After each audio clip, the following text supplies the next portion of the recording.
Producing over 500 hours per week of talk radio, GCN Live is a world leader in talk radio. Archives for the following program can be found at gcnlive.com.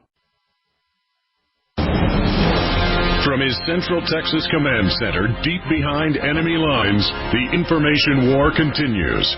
It's Alex Jones and the GCN Radio Network. Let's move quick now through your calls with Bill, Brandon, Tobias, and a few others.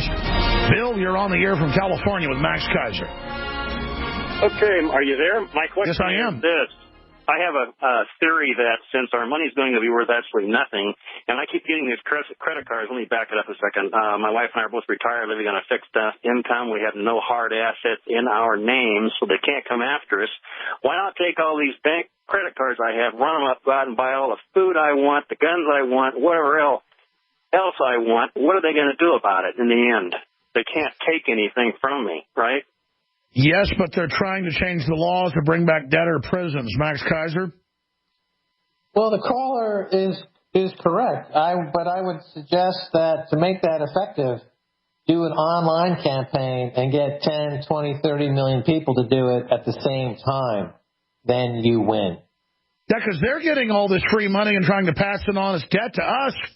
I mean, I've never endorsed something like this because it kind of sounds immoral, but if it is fiat money from these crooks, why not screw them?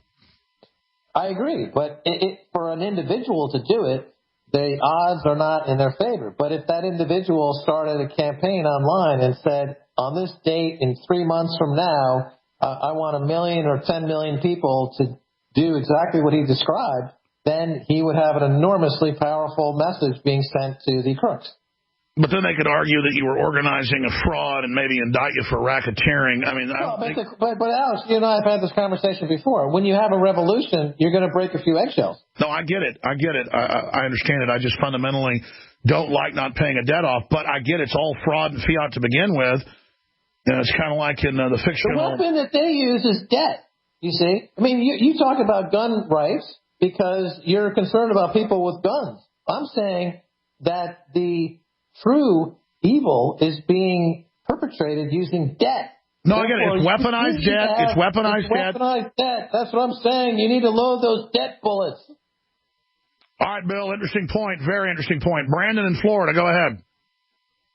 Max, basically my question was, how are they going to sugarcoat these negative interest rates to Americans? Like, how are they going to get that to be in our interest? You know, besides maybe saying that it's going to stimulate the economy. But if, you know, everyone found out, like you said, that they're going to be basically just taking money out of your account just for having it, I mean, how is that going to pass? Well, it's a good question. So, I mean, it opens up 2 or 3 points here. Remember, there was a confiscation done in 1933. They confiscated people's gold, and they put all that gold in something called Fort Knox. They just digitally grab it out from your bank under these new executive orders for economic emergencies. But so we know that, you know, so how do they sugarcoat it? I think there's 2 ways to sugarcoat it. Number one, as you point out, it'll be sold as a temporary measure that we need to finally break the back of this depression and get the economy back on feet. So it'll be presented like that. It's a one-time bail-in of your bank account. If you don't do it, you'll lose everything.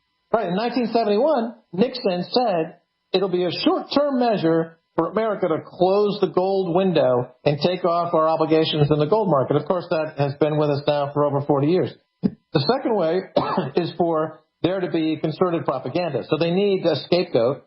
And obviously, Russia in RT is the scapegoat with John McCain out there, you know, saying close down RT, et cetera. So they need a scapegoat. Russia is emerging as the scapegoat du jour. And so politically and economically, they'll hit you from both ends. That's right. We got to jump, Max. Excellent points as usual. Tobias in Oregon. Quick question. Final question for Max Keiser. Yes, comment to Max. Our jury is the backbone of our entire system. And a little caveat to what he was saying about the stupidity of the public, basically, in the jury system, is simply that it's supposed to be a jury of our peers, and a jury of our banking peers of good moral standing would have been able to convict that man.